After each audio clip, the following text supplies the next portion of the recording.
రెండుసార్లు ముఖ్యమంత్రి అయ్యే అవకాశం త్రుటిలో తప్పిందని, వచ్చే ఎన్నికల్లో లోక్సభకే పోటీ చేస్తారని పీసీసీ మాజీ అధ్యక్షుడు, ఏఐసీసీ కార్యదర్శి వి హనుమంతరావు అన్నారు. అజహరుద్దీన్ దేశవ్యాప్తంగా గుర్తింపు ఉన్న నాయకుడన్న విహెచ్ అంజన్ కుమార్ యాదవ్ కూడా తన శిష్యుడేనని గుర్తు చేశారు.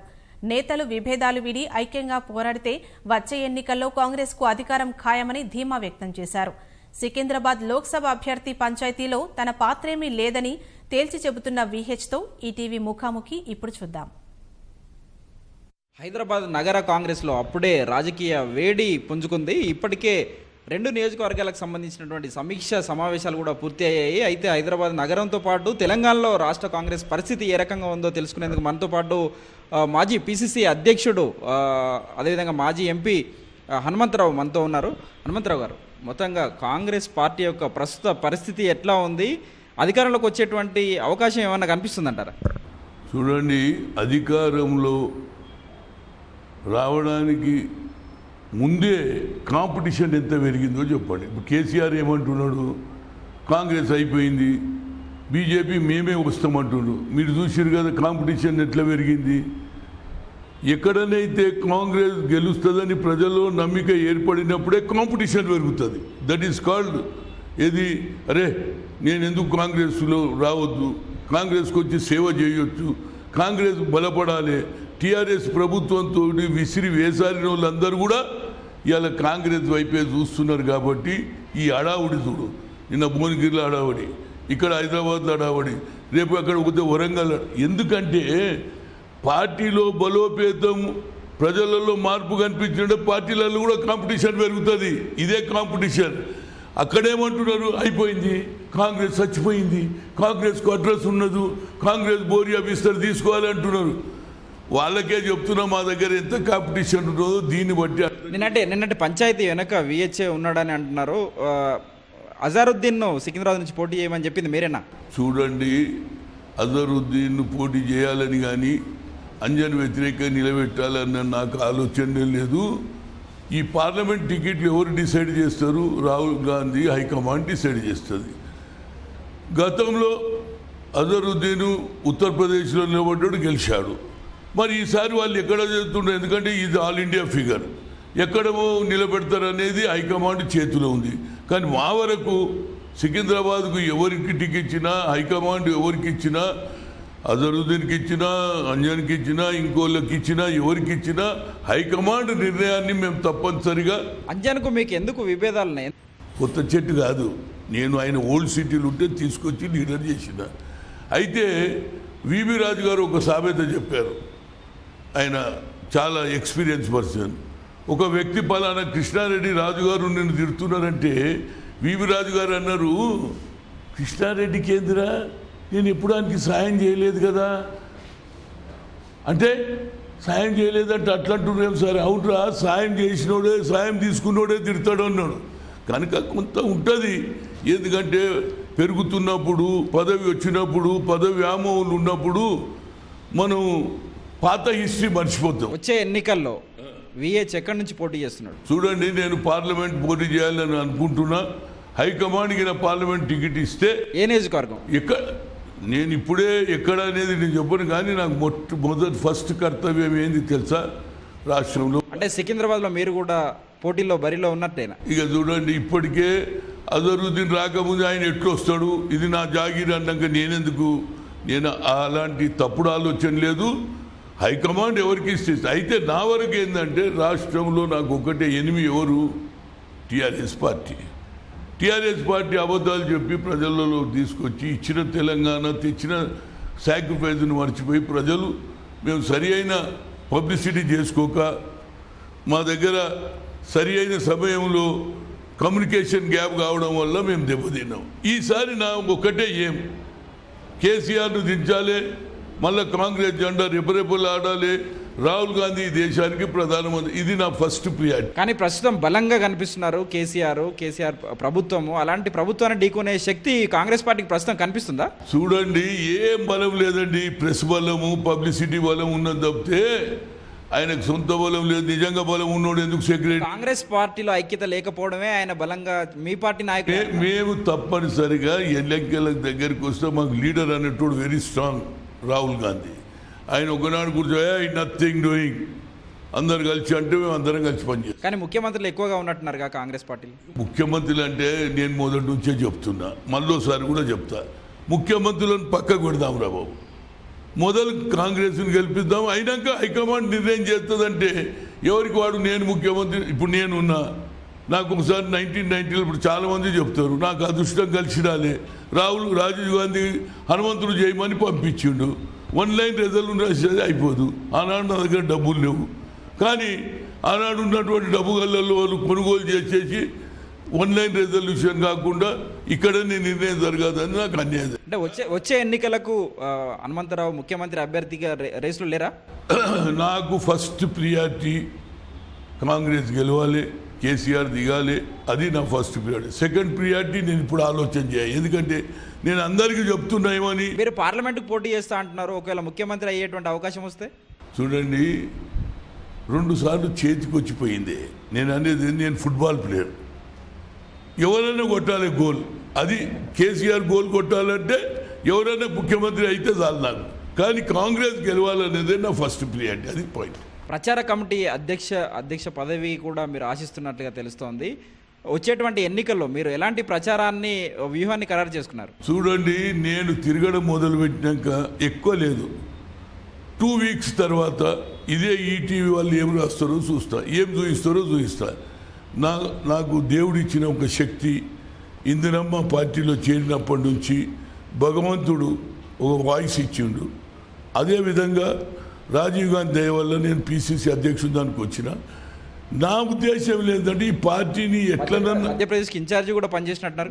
నేను మొత్తం 5-6 స్టేట్లో చేసిన, ఒక మధ్యప్రదేశ్లోనే దెబ్బతిన్నాం, కానీ కర్ణాటకలో గెలిపించా, అస్సాంలో గెలిపించా, ఉత్తరాఖండ్లో గెలిపించా, హర్యానాలో గెలిపించా. కేవలం నేను ఒకటే మైనస్, ఏది మధ్యప్రదేశ్. మిగతా 4 చోట్లలో ప్రభుత్వం తెచ్చే ఏది ఇన్ఛార్జ్గా ఉండి తెచ్చిన ఒక సాటిస్ఫాక్షన్ ఉన్నది. నేను ఎక్కడికి పోయినా. కానీ అంబర్పేటలో ఎందుకు డిపాజిట్ రాలేదు? డిపాజిట్ అంటే ఒకటి ఏముందంటే, ఆనాడు కూడా నేను 89లో గెలిచింది, సలావుద్దీన్ ఓవైసీ ముస్లిం మెజారిటీతో గెలిచిన. నేను మొదలే అడిగిన ఎవరిని, అసద్ నువ్వు చేయాలంటే ఆయన సముఖంగానే ఉన్నాడు. మళ్ళీ తర్వాత మా నాయకులు ఎటువంటి వాళ్ళు, హనుమంతరావు గెలి, ఎందుకంటే అది ఇంకో ప్రీవియస్ హిస్టరీ కూడా ఒకటి ఉన్నది. గతంలో నేను 84లో నిలబడ్డప్పుడు కూడా సలావుద్దీన్ ఓవైసీ నారాయణ తర్వాత 84లో నాకు ఇచ్చిండ్రు. ఆయన ఆల్మోస్ట్ వాళ్ళు విత్డ్రా అయ్యే టైంలో మా కాంగ్రెస్ వెళ్ళి పోయి 25 లక్షలు ఇచ్చిండ్రు. మొన్న కూడా మా నాయకులే హనుమంతన గెలిస్తే ఎడ ముఖ్యమంత్రి, ఆడ మైనార్టీ ఓట్లు వస్తే గెలుస్తాం. మైనార్టీ నాకు వేయలేదు, ఓడిపోయిన. డిపాజిటా? మంచి వాళ్ళు ఓడిపోతారు, ఇంతమంది ఓడిపోలే. పాయింట్ కాదు ఓటమి. లేదు, నేను అనేది ఓటమి గెలుపు నిమిత్తం కాదు. మీరు ఇప్పుడే చూశారు నాకు ఫాలోయింగ్ ఎట్లుందో, ఎక్కడికి పోయినా ఫాలోయింగ్. గెలుపు ఎవడైనా సొంత బలం కాదు, పార్టీ ఐడియాలజీ మీద గెలుస్తుంది. హనుమంతరావుకు విపరీతమైన ఫాలోయింగ్ ఉంది, కానీ దాంట్లో సీరియస్నెస్ లేదనేటువంటి వాదన కూడా ఉంది. దాంట్లో సీరియస్నెస్ లేదు ఒక అనేటువంటి. సీరియస్ చూడండి, సీరియస్ లేకుంటే ఎవడు మనకు దండం పెట్టడే. సీరియస్ కాదు, జాలీగా ఉండాలి. 10 మంది కూడా అరే హనుమంతుడు వచ్చిన సంతోషం ఇట్లా ఉంటాం అనుకో, అరే వీడేంద్ర వీడు ముఖం ఇట్లా పెట్టుకుంటాను, అవతలోడు కూడా దేవుడు. కనుక నేను ఎప్పుడు కూడా జూబ్లియంట్గా ప్రజలతో సంబంధం పెట్టుకొని కార్యకర్తలను ఉత్సాహపరుస్తా, సమయం వచ్చినప్పుడు గట్టిగా నిలబడతా. కానీ ఇప్పటికి కూడా కాంగ్రెస్ పార్టీ ఎన్నికలు ఒకవైపు సమీపిస్తున్నాయి, మీకు ప్రధానంగా ఎదురుగా ఉన్నటువంటి అధికార పార్టీ మాత్రం జోష్గా ఉంది. కాంగ్రెస్ పార్టీ ఇంకా పిసిసి అధ్యక్షుడిని మారుస్తుందా, మారుస్తలేదా, కొత్త వాళ్ళం పెట్టాలా పెట్టొద్దా అనేటువంటి మీమాంసలోనే ఉంది కదా, ఎట్లా సమయం సరిపోతుందంట? అది ఇప్పుడు 3 అబ్జర్వర్స్ వచ్చిండ్రు, వాళ్ళన్నీ సర్వేలు చేస్తున్నారు. వాళ్ళు రాకుంటే నువ్వు అన్న జవాబు చెప్తూ, ఇక వాళ్ళు వచ్చిన తర్వాత మళ్ళీ నేను చెప్తే ఇది ఎక్స్ట్రా అవుతుంది. హనుమంతరావు కూడా ఆల్రెడీ అబ్జర్వర్లు ఉండగా హనుమంతరావు ఎట్లా కామెంట్ చేస్తుండనేటోళ్ళు కూడా ఉన్నారు. అందుగురించి వాళ్ళు అన్నీ తెలుసుకుంటున్నారు, పార్టీని సరిదిద్దుతూ. మీరు కూడా ఉత్తమ్ కుమార్ రెడ్డి వర్గంలో చేరారట కదా? వర్గం కాదే, ఎవడు ప్రెసిడెంట్ ఉండడానికి బరాబర్గా పనిచేస్తుంది. ఇంతకుముందు చేసిన, నేను వ్యతిరేకం కూడా చేసిన రోజులు ఉన్నాయి. కానీ ఇవాళ శత్రు అనేవాడు బలమైనోడు ఉన్నాడు కాబట్టి మనం కలిసి పనిచేయాలని ఉత్తమ్ తోటి పనిచేస్తాం. ఎందుకంటే ఆయన మిలిటరీకి వెళ్ళి వచ్చాడు, మాలాగా కిందికి వెళ్ళి పడి కబడ్డీ ఆడి ముఖాలు కొట్టుకొని ఫుట్బాల్ ఆడి కాలిగా రాష్ట్ర కాంగ్రెస్ బలోపేతంలో విహెచ్ యొక్క పాత్ర ఏంటిది? ఇప్పటికే దాదాపుగా 3 సార్లు ఎంపీగా పనిచేశారు, పలు సందర్భాల్లో కీలకమైనటువంటి పదవుల్లో ఉన్నారు. కాంగ్రెస్ పార్టీకి విహెచ్ ఇచ్చినటువంటి ఒక పాత్ర ఏంటిది? చూడండి, చాలా మంచి క్వశ్చన్. ఇప్పటిదానికి ఎవరు అడగలే. I want to thanks to you. Congress party 4 సంవత్సరాల కింద ఓడిపోయింది. 4 సంవత్సరాల నుంచి మీరు రిపీటెడ్గా హిస్టరీ తీసుకుని, కాంగ్రెస్ రాకముందు కూడా సోనియా గాంధీ ఎప్పుడైతే సిడబ్ల్యూసిలో ఒక నిర్ణయం తీసుకున్నది, what ever promise I have done for the Telangana when we came in power definitely we can give a Telangana అన్నది ఇచ్చింది. సిడబ్ల్యూసిలో నిర్ణయం కాగానే నేను యాదగిరిగుట్ట నుంచి 10 జిల్లాలు తిరిగా.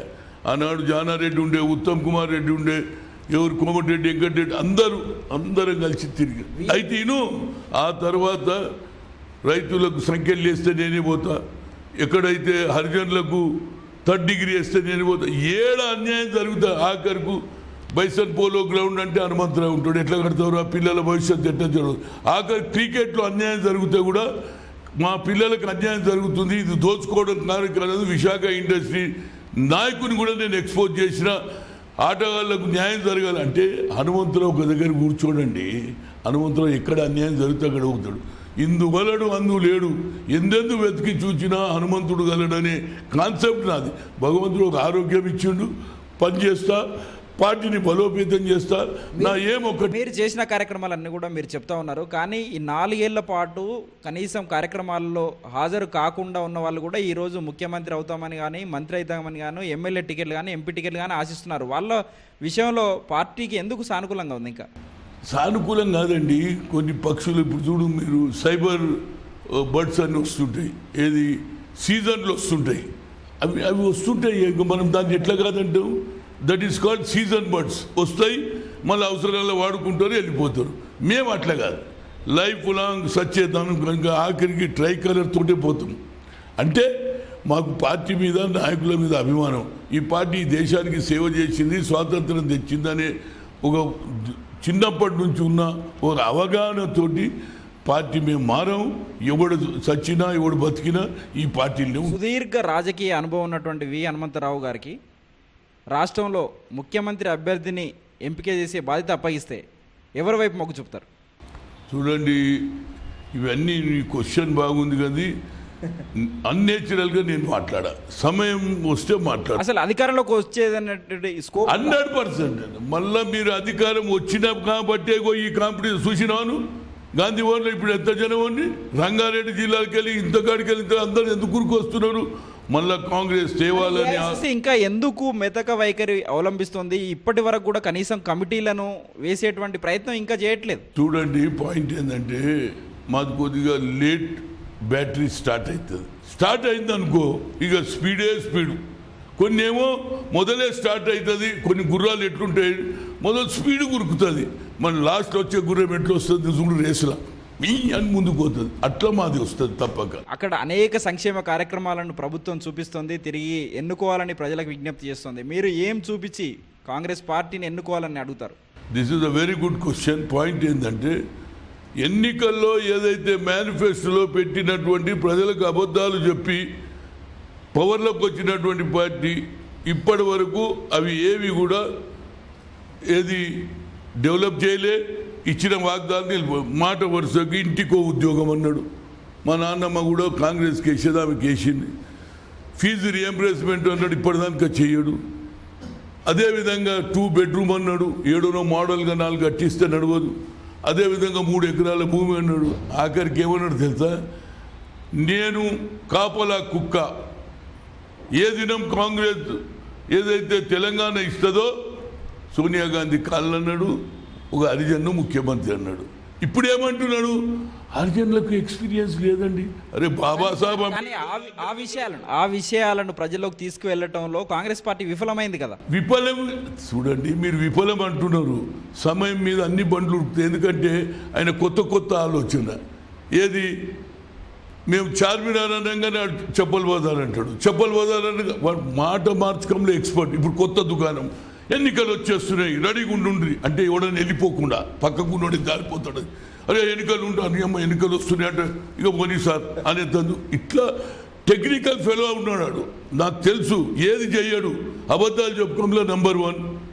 ఎంతసేపటికి మాట మార్చకంలో ఇచ్చిన వాగ్దానాల్లో ఎన్ని ఫుల్ఫిల్ చేసిండు.